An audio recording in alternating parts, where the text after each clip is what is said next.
مساء الفل عليكم. النهارده جاي اتكلم معاكم عن زوم انفو لايت. زوم انفو هي مش من اقوى، هي اقوى اداة موجودة على التايم لاين دلوقتي. بتعمل ليد جنريشن سكرابنج باكيرسي عالية جدا، بكواليتي اوف ليد عالية جدا جدا، اعلى من لوشا اللي بتصنف وناس كتير جدا بيشوفوها ان هي التوب. لا، زوم انفو هي التوب. زوم انفو مش بس هي lead generation scrapper، دي كمان عندها tools AI تانية خالص، متخصصة في ان انت تحلل المكالمة بتاعتك، ان هي تبدأ تقولك تحليل شخصية الديسيشن ميكر في المكالمة او في الميتنج بتاعك او حتى في الشات اللي ما بينك وما بينه. عندهم تولز كتير جدا كزوم يخلوك ان انت تاتراكت، زي ابل كده. ابل بتخليك تخش في البرودكتس بتاعتها وتخليك تدمنها علشان تعمل معاك اب سيلينج وكروس سيلينج لكل المنتجات بتاعتها. نفس الكلام زوم عندها زوم انفو، وعندها برودكتس تانية كتير جدا كلها ساس، كلها غالية.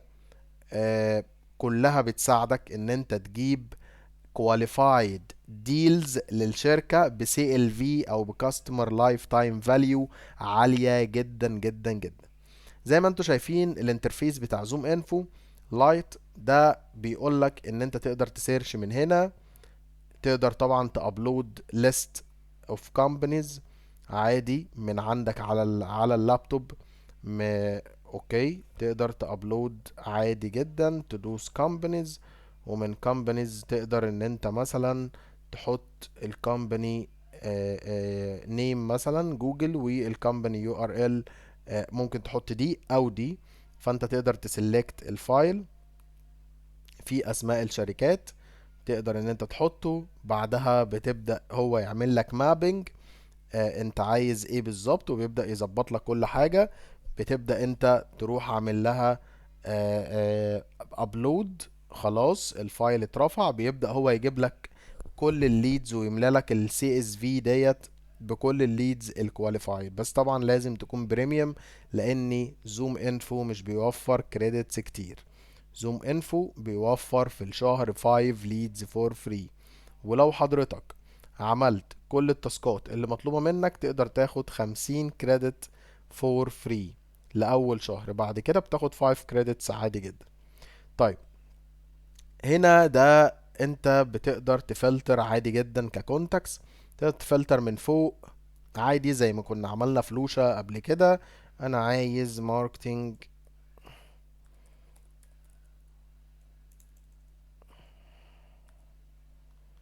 ماركتينج مانجر،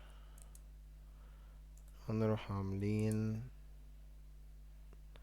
ونقول ماركتينج مانجر مثلا، نقول ماركتينج، خلينا نعمل advertising agency UK. نروح عاملين سيرش انتر، بيجيلنا في هنا هوت لويسا. لويسا ديت كو فاوندر اند مانجر اوبريشنز في دوت ادفرتايزنج اند ماركتنج ايجنسي. الاندستري بتاعها كذا، الويب سايت اهوت، اللوكيشن، الامبلويز، الريفينيو. بيبدأ يجي لي هنا الكونتاكت بروفايل about عنها هي مش عن الشركة. هي كانت فين، الامبلويمنت هيستوري شو، بيبدأ يجي لي اكتر هي كانت فين. بيبدأ يجي لك هنا recommended ناس شبه اللي انت interested فيه، شبه لويسا. فتقدر تدوس overview، بيبدأ يجيب لك عن بقى الشركة ديت عملت ريفينيو عامل ازاي، موجودة فين، الهيد كوارتر بتاعها فين. موجودة في سوريا، وموجودة في كذا مكان. خلينا ننزل كده، التوب اكزيكتيفز فيها ايمن، لويسا، نادر، انا. بس طبعا مش انا، يعني انا نادر العوضي، ده نادر فريد.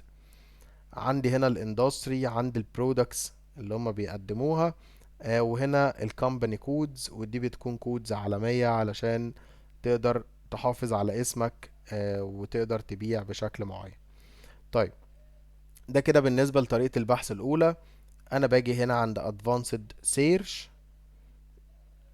ببدأ هنا بالنسبة للكونتاكس، عندي هنا likely to engage contacts. انت عايز حابب تانجيج مع الكونتاكس. ايه الكونتاكس اللي انت حاببها؟ انا عايزها اقول والله، فبيبدأ يجيب لك على طول كل الناس. تيجي هنا وتقول له مش عايز هنا حاجة، أنا عايز هنا مثلا ماركتينج، مثلا ماركتينج مانجر. اوكي، تقدر طبعا تكسكلود حاجات معينة، ماركتينج دايركتور. اوكي، فانت هنا تقدر مثلا لو انا دوست على ماركتينج كوميونيكيشن، وادوس مثلا لا انا مش عايز يجيلي ماركتينج كونسلتنت، فهاجي هنا واقول ابعدني عن الماركتينج كونسلتنت. تمام، باجي هنا وادوس انا عايزهم في انهي ليفل بالظبط، انهي ديبارتمنت بالظبط. هما في ديبارتمنت الماركتينج، عايزهم في الماركتينج اوفرول، مش شرط يعني حاجة معينة. عايز المانجمنت ليفل، عايزهم دايركتور ومانجر. اوكي، بنزل تحت. الاكريسي بقى دي جزئية مهمة جدا، الاكريسي بتاعة الكونتاكت نفسها. انت عايز الكونتاكت نفسها هي من 75 ل99، وانت هنا عمال تحرق ليدز، ولا عايز؟ انا دايما بعملها من 90 ل99 او من 95 ل99. ويعني ايه الكلام ده؟ يعني البي ده حد ممكن يكون ماشي من الشركة اصلا، الاي ده قاعد في الشركة وبيفتح الايميل كل فين وفين، او يعني مش متفاعل قوي، ممكن رقمه يكون غلط او ادم او هكذا. الاي بلس ده انت دايما لما بتيجي تكلمه بتلاقيه متاح، او مش بتلاقيه متاح كشخص، بتلاقي الرقم متاح او الايميل متاح وهو اكتف عليه. تمام، فنسبة الرد بتاعته هتكون اعلى بكتير طبعا. لو جينا عملنا كده خليناها 90، هتلاقي الداتا ديت زادت الضعف، ولكن انت هتحرق ليدز كتير ولكن على الفاضي. فنخليها نعملها كده.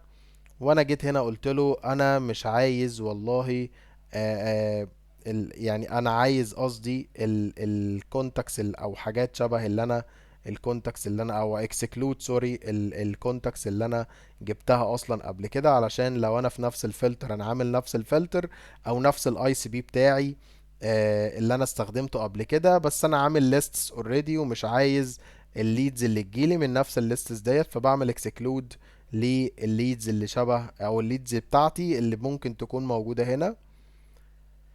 عندي هنا الكومباني، فباجي هنا في الكومباني وبدوس مثلا انا عايز يكونوا مثلا advertising and marketing agencies. اوكي، وباجي هنا اي keywords انت عايزها بتبدأ تحطها هنا. عايزهم مثلا والله بيكونوا بيستخدموا حاجة زي زوهو، طبعا مش هتلاقيها. ممكن تقول مثلا انت لمجرد ما عملت advertising and marketing، واحنا اوريدي لسه ما اخترناش الدولة، هتيجي هنا الكومباني ريفينيو، بتقدر ان انت تحط المينيمم والماكسيمم. عندك هنا الامبلوي كاونت، عدد الموظفين بتاعة الشركة كام بالظبط، من كام لكام. عندك هنا الكومباني ريفينيو، وعندك كمان اللوكيشنز، واللوكيشن هنا بتاعت الكومباني مش بتاعت الشخص. تمام، فانت هتدوس مثلا عايز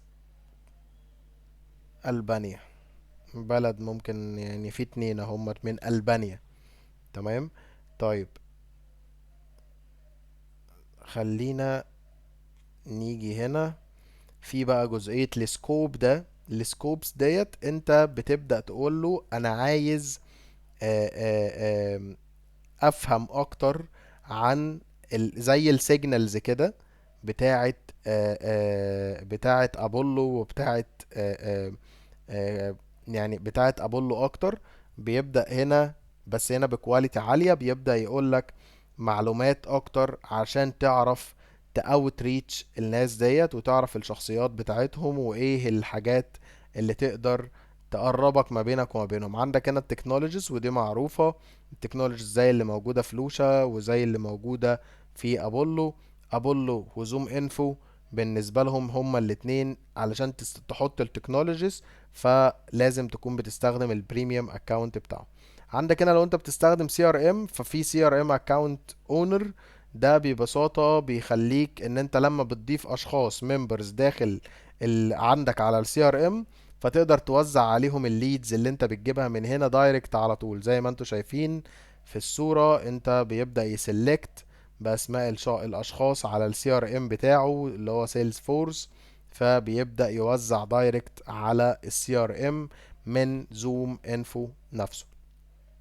نفس الكلام بالنسبة للكومبانيز، الكومبانيز نفس الكلام بالظبط. انا باجي ببدأ ان انا ابحث، ولكن بدل ما هي كونتاكس بدوس هنا على الكومبانيز فبتجيلي على طول الكومبانيز بالسيرشز اللي انا بعملها، بيبدأ يجيلي الكومبانيز على طول دايركت.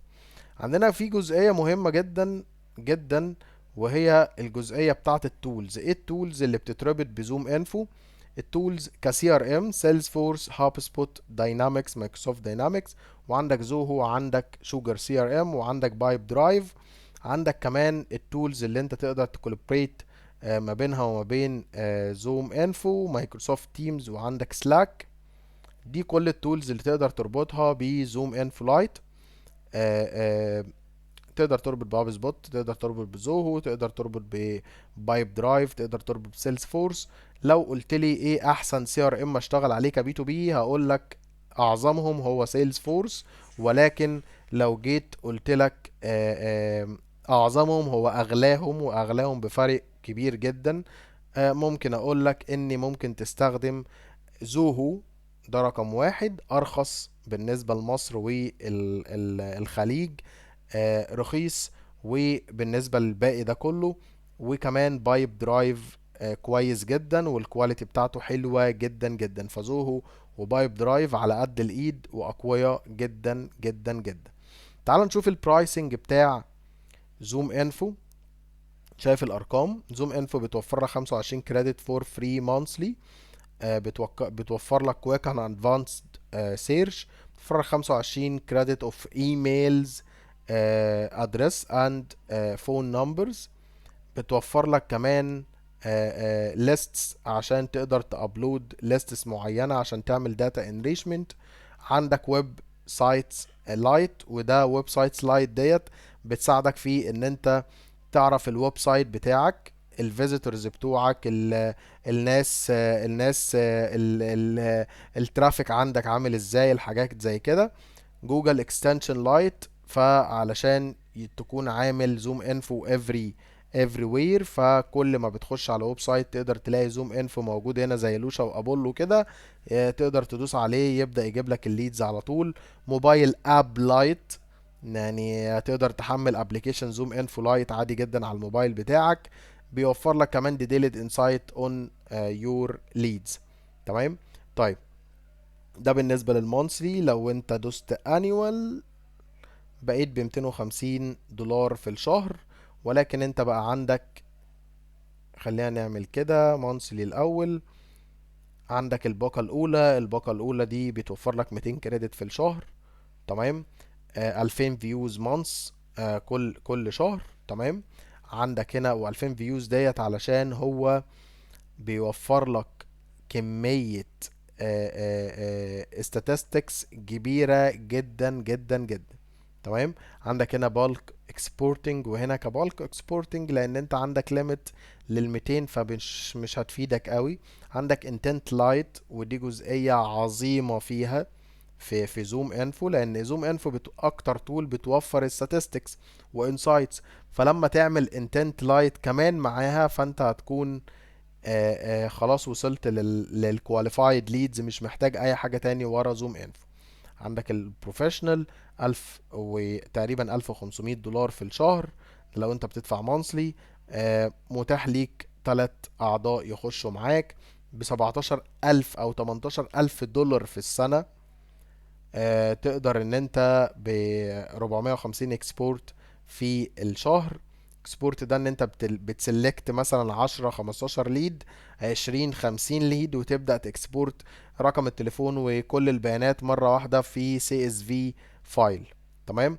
عندك هنا AI دايلر، وهنا ده بيبدأ ان هو ي... ال... ال... بيبدأ يبيلد ليك accuracy كولز بشكل كبير. مش هو اللي بيعملها، ولكن هو بيساعدك في ان انت بعد التحليل اللي انت عملته ده كله يقولك افضل سكريبت، ويقولك افضل ايميل تقدر تعمله. بس في الايميل انت طبعا بتقدر تبعت الايميلات دايركت على طول بشكل اوتوميتد. طيب عندك الكاستم، هنا انت بتكلمهم علشان يبدأ يديك الباكج اللي انت عايزها وفقا لاستخدامك. ده بالنسبة لي زوم انفو، ودي كانت نبذة عن زوم انفو بشكل سريع. هنا هو زي ما انت شفتوا هو 25 كريدت كل شهر، وده النكست كريدت توب اب عندنا 13 جون، فده 25.